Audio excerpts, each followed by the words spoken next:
join them with Chris Search, following maybe not the ideal start to Bank Holiday weekend, but certainly the lads put in a valiant effort. Search, you just give us your thoughts on this afternoon's defeat. Yeah, I think first half disappointing. I think maybe tactically I'll take responsibility for that, set up maybe incorrectly. Didn't get enough pressure on the ball maybe at source at the start, so they were able to break out and break the lines a little bit too easily. Saying that, I think you look back at the goals we conceded, I think they're avoidable. Don't get me wrong, I think Ebbsfleet and Dennis first and foremost are absolutely formidable force at this level. Put that top drawer, probably the best team that I've ever seen at this level. Dorking for me were the best, most efficient side last year. I think Ebbsfleet this year are on another level.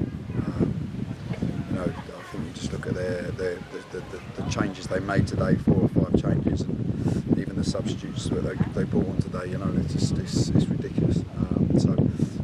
Make them firm favourites, and I think the way he's got on playing, and that is credit to him and respect to him and Damon. They're sticking to their guns, and as I said, make them favourites at the start of the season, and having seen them and how they perform, make them favourites again. But going back to us, I think you look back at the goals we conceded. I think they're avoidable. I think one's a cross into the 6-yard box, free header. We'll look it back and we'll call the boys out for who's at fault, and rightly so. And the second one is just for me maybe just a lack of hunger to track the runners, to get the right side, to avoid a cutback and smashed home by Chapman, who's sort of the wing back. So for me, they're avoidable in terms of because if we worked hard or got ourselves in the right positions, they could absolutely have been dealt with. Obviously it's disappointing, like you said those 2 goals were avoidable, but in the second half especially I thought, compared to last weekend where it seemed like once the first goal in we fell over quite quickly, to put it politely, but we seemed to defend quite resiliently and really hard our own in the second half especially. Yeah, I thought the second half was vastly improved, and it's credit to the group, credit to the boys, we changed it up, we went extra attack on the field, higher up to get, as I say, to try and stop them playing out.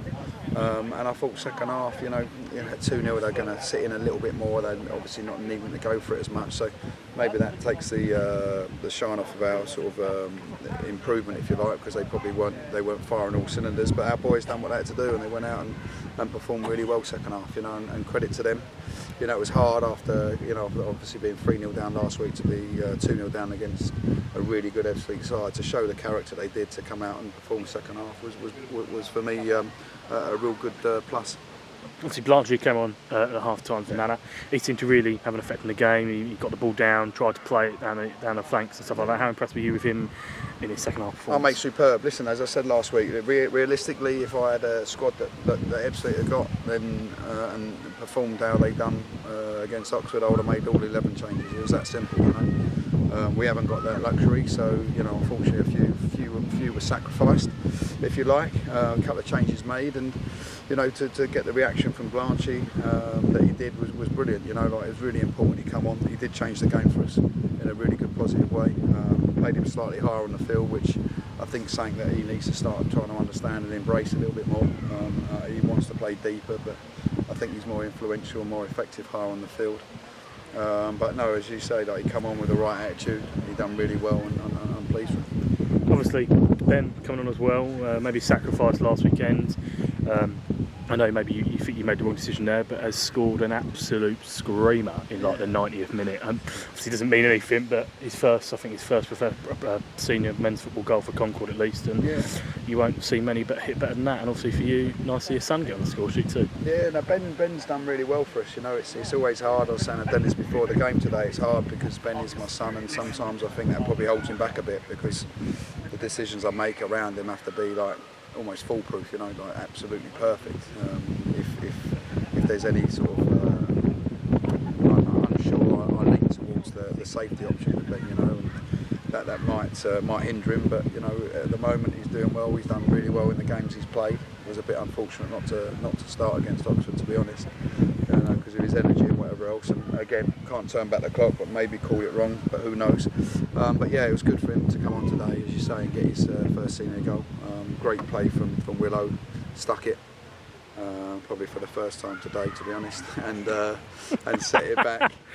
And set it back for Ben, who's duly dispatched it from a decent distance. So yeah, he's delighted for it, mate, and the boys are as well. You know, Ben's a good kid. You know, he's got his heart in the right place and works hard, and he just needs to be a bit patient, you know, and bide his time. But if he keeps wrapping him in like he did, then you know, it won't be long before he can nail down a shirt. Quickly then as well, big plus obviously was having the likes of Pollock and Louis back, but especially Ryan back, 70 minutes under his belt.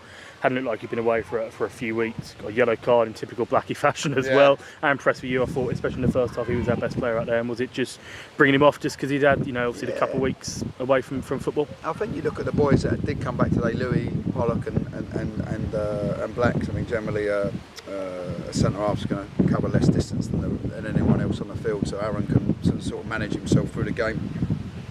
Louis, I felt, was struggling. As I say, it's his first game back from injury, and Blackie obviously first time back from his tragedy. So he looked tired out there at times, Blackie. I thought later on in the second half, just before we brought him off, and the same with Louis. So it was just totally precautionary on that to make sure that they are ready for Monday. You know, they've got big parts to play on Monday, so we need to make sure that they're match fit. So they didn't want to overdo it today. You know, and bringing on ready replacements in the Sean for Blackie, who's been excellent for us this year, and obviously Ben went in right wing back to start with, but finished high on the field. So, you know, we got players that are more than capable of jumping in when they need to, but it's good to have the squad strength and depth back now. Other than Jaden, as I say, still miss that lovely man, but other than Jade, we're back where we want to be. So we're going into Monday, obviously on the back of a poor result last weekend and a tough one today. But with all due respect to us, you know, it's not going to get much tougher than playing Ebbsfleet, you know, after a 5-0 win, 5-0 loss the previous week. You'll show the character and show the resilience second half. I'll take a lot of heart into Monday and Essex derby, and after their good 2-1 result today, it's going to be a good game. And obviously you moved us quite nicely on to Monday afternoon. Quick turnaround. Obviously Chelmsford, I think, are one of the few that are still unbeaten in the division. Brilliant. You know, and they've had a real turnaround maybe with the form and stuff that maybe they finished the season with last year. But what are you expecting from Robbie Simpson and the Clarets on Monday? Robbie and Mickey there, I think you could see what they had about them last year. You know, they was very dogged. I think clean sheets, I think maybe one of the top, they might have been the top team for clean sheets, I can't recall, but they're certainly up there, you know, really high up there. So you know what you're going to get with them. You know, they're well marshalled by Winfield, so they're going to be dogged. They're going to be tough. You know, they've recruited well in the summer, obviously with the help of Adam Drew. So I expect a real tough game there. You know, I don't think their pitch is going to be in the best of conditions, so it might be a case of trying to manage that. So we'll assess that obviously on Monday. But it's going to be a tough one, mate. You know, we don't go to any place in this league and have a layup. So it's going to be hard for the boys. But I'm sure if we show the same attitude and application that we've done in the second half today and at the start of the first 3 games, then, you know, we'll get something. You know, and we'll go there in good spirits, because the boys know that they put in a good shift today. They showed a good bit of character second half. So hopefully we take that momentum into Monday, and hopefully we'll put on a good show. Perfect. Sergio, we'll leave it there. Enjoy your evening and your Sunday, and we'll see you again on Monday afternoon. Not sure about that, but